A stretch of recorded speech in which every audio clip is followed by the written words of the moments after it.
જીવને સુખ જોઈએ છે, તો ચૈતન્યની મૂળ રુધિ સુખ છે કે જ્ઞાન છે? પૂર્ણ જ્ઞાન વગર પૂર્ણ સુખ હોય નહીં. તો સુખ માટે જ્ઞાનનો આધાર છે.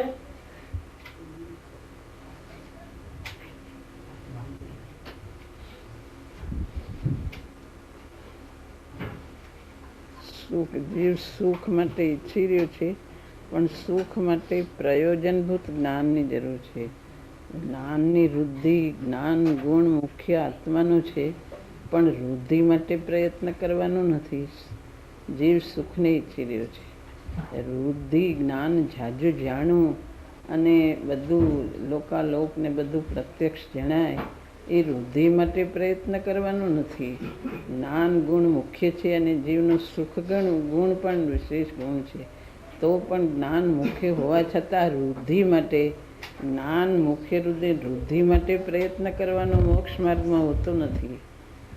આત્મા સુખની અંદર એને અંદર ચેન નથી પડતું, દુઃખ એને થાય છે, એટલે સુખ માટે પ્રયત્ન હોય છે.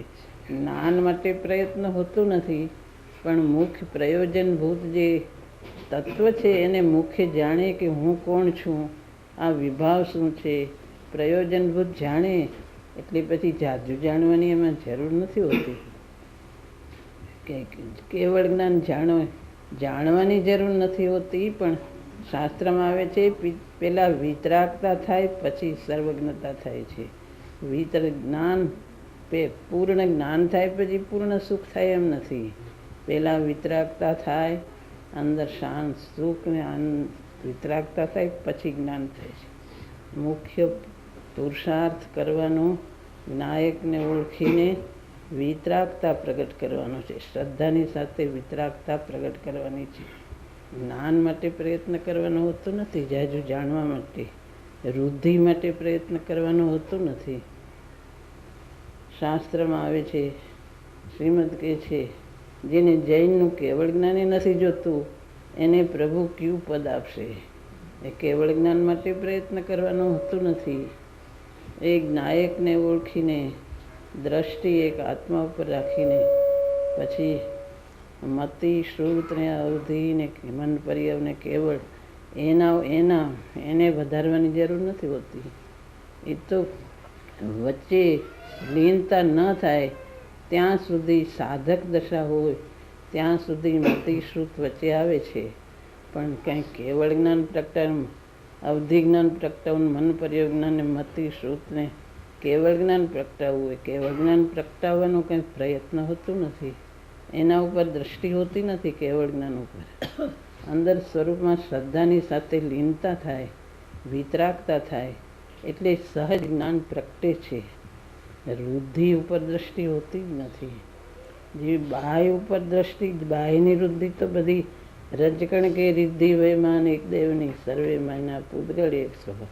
અને અંદરની ચૈતન્ય વૃદ્ધિ જ્ઞાનમાં જાણે કે આત્મામાં કોઈ અલૌકિક જ્ઞાન વૃદ્ધિ છે, અનુપમ આનંદ છે, અનંત શક્તિઓ છે.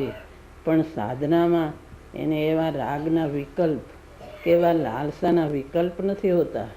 એને અંતરમાંથી એક શાંતિ જોઈ છે.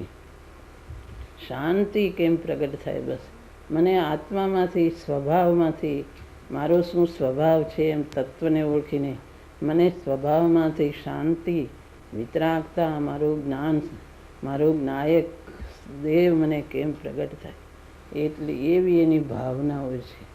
એને બધા વિકલ્પ અનંત શક્તિઓના અને જ્ઞાન કેમ ઝાઝુ જાણ્યા કરવું, એવી જાતનો પ્રયત્ન સાધક દશામાં હોતો નથી. એક આત્માને જાણે એટલી બધું આવી જાય છે, એમાં એને બહાર જાણવાની, ઝાઝુ જાણવાની જરૂર પડતી નથી.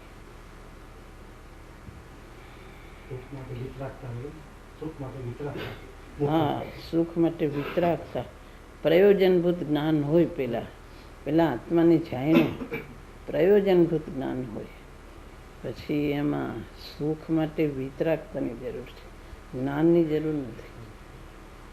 જે વિતરાગ થાય એમાં સંપૂર્ણ શાંતિ, આનંદ, બધું સુખ એમાં છે. વિતરાગતામાં પ્રયોજનભૂત જ્ઞાન હોય છે. જ્ઞાન ગુણ આત્મા નથી, તો સહજ પ્રકૃતિ છે. વિતરાગતા થાય એટલે જ્ઞાન સહજ પ્રકૃતિ છે. જ્ઞાન લોકાલોકી પોતાની જાણીને સ્વ પર પ્રકાશ જ્ઞાન છે, સહજ પ્રકૃતિ છે. એ કાંઈને પ્રગટાવવા જવું પડતું નથી. દ્રષ્ટિને અવલંબન એ જ્ઞાયકનું હોય છે. એની દ્રષ્ટિ મતિ શ્રુત અવધિ મન પ્રયોગ કેવળ જ્ઞાનના ભેદોમાં રોકાતી નથી. જ્ઞાનમાં જાણે આ મતિ શ્રુત અવધિ સૌક્ષમ જ્ઞાનના ભેદો સહાયકના ભેદ, પણ એમાં કંઈ રોકાતો નથી. એ ભેદ એમાં દ્રષ્ટિમાં કોઈ જાતનો ભેદ હોતો નથી. સંપૂર્ણ વિતરાગ થાય તે સંપૂર્ણ સર્વજ્ઞ થાય છે.